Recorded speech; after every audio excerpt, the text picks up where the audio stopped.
কালকে যে মানি ব্যাগে 500 টাকা থুয়েলাম, টাকাটা কনে গেল মানি ব্যাগ থেকে? এখানেই তো থাকার কথা। বাড়ি আলা নিয়ে আবার সেই রাখলো নাকি?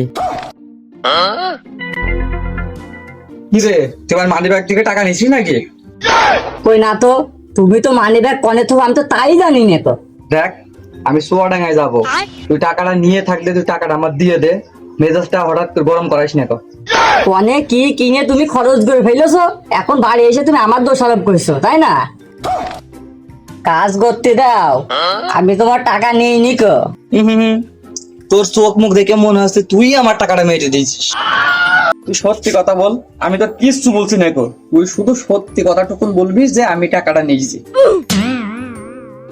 একটুও দুর্বল হওয়া যাবে না, তাহলে ও বুঝে ফেলবে যে আমি টাকাটা নিয়েছি। কি হলো, চুপতে রয়েছে কেন? কথা বল। শোনো, তোমার সাথে নরম করে কথা বলছো বুঝলে, তুমি আমার উপর আবার পেড়ে বসো না।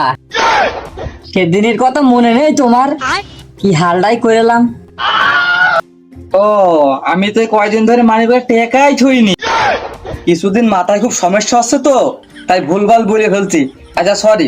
সে আমি জানি, এবার তুমি আমাকে বলো সেই 500 টাকা তুমি কোথায় খরচ করেছো? এটি কোনো কথা?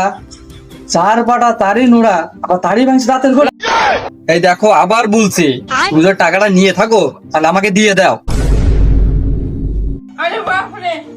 তোমার এক কথা কয়বার বলতে হয়, তোমার কানের ভিতর ঢোকে না? দাঁড়াও, তোমার কানের আমি ব্যবস্থা করছি, দাঁড়াও।